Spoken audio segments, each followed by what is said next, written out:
get up and buy that. Move them clothes, that's all it is. Close the closet door or something. Then y'all used to do that when you were kids, look at the closet. You have to close that closet door because, boy, when you turn the lights out, man, that coat looked like Frankenstein or somebody. That hat started looking like Wolfman or something.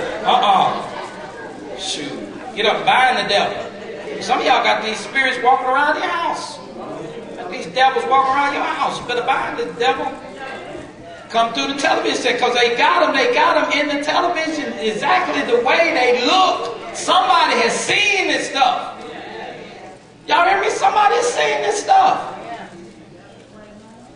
And they got the special effects to give them an image and make them talk.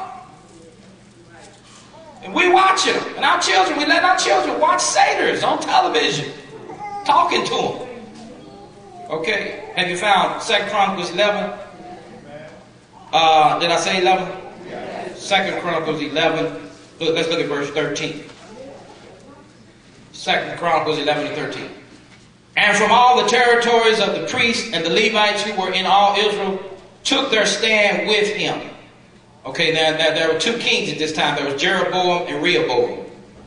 Jeroboam was king over Judah, the 10 tribes that was over Judah in Jerusalem. And then Rehoboam was over the 2 tribes. So the kingdom split. Now Rehoboam was the son of Solomon. But Jeroboam was the son of another person that wasn't even in the bloodline.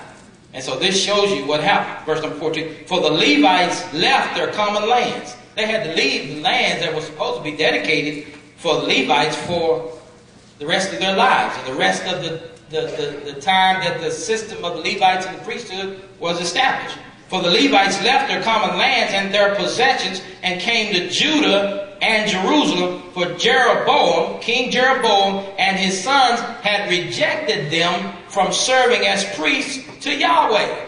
So they rejected the true worship to Yahweh. And look at verse 15. Then he, King Jeroboam, y'all better listen to what I'm saying, y'all. The king, y'all hear me? The president. Come on. Appointed for himself priests in the high places for the demons, and the literal Hebrew is for the satyrs, and the calf idols which he had made. Now, what was one of the main characteristics of the satyrs? Sacrifice of children. Abortion. Also Molech. Are y'all listening to me? I'm saying we need to pray. I'm not trying to put anybody down. I'm just saying we need to pray for what's going on.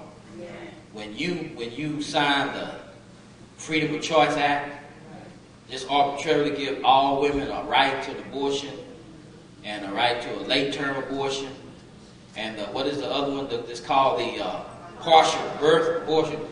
Partial birth abortion is simply murder and sacrificing to Molech.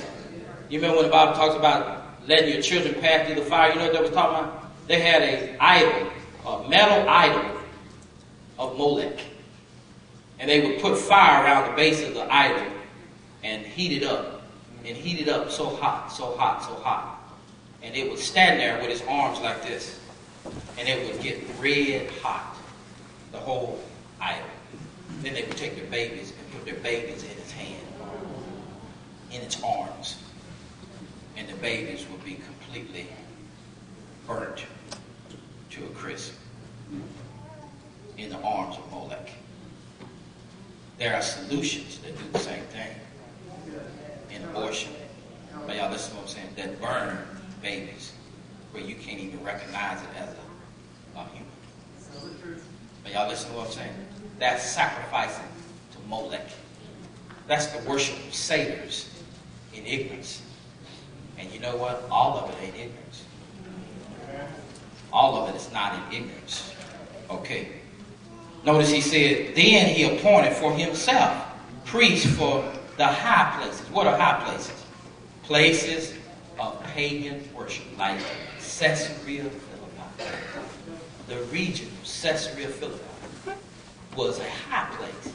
So what Jesus Christ did was went to a high place, dedicated to pagan worship, and said, upon this rock, in this place, in this region, I'm founding my church. And do you know what I found out too? That Solomon did this. And I think even David did it. They went to places, high places, and reclaimed them. They went to places that were dedicated to Moloch, dedicated to female goddesses, dedicated to satyrs, and claimed them for God. And made them an altar to God, to Yahweh. Are y'all listening to what I'm saying? So don't think, see what we do, this is a mistake Christians make. We think anything is of the devil. Oh, we need to stay away from that. That park is homosexuals that meet out at that park. Well, then let's just take the whole church out there. Let's run all them devils off. Man, don't let them have all the pretty places. We ought to be having picnics up in the park like that. Just clean that place up. Run all those devils off. And clean it up. And bind the strong man. Doesn't just say bind the strong man. It says do what? Spoil his house. Spoil his house. Spoil his house. What does it mean? Take back that stuff that belongs to you anyway. Who made the park?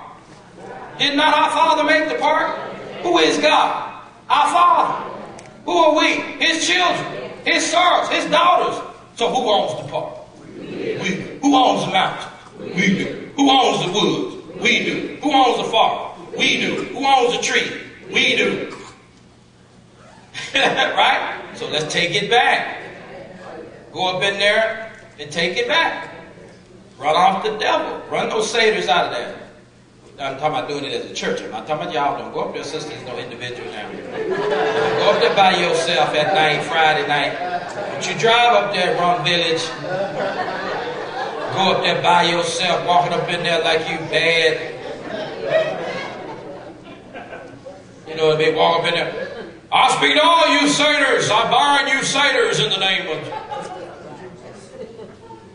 We'll be hearing about you. Running up there, run you out of that park. All right. Turn to Deuteronomy 32:17 real quickly.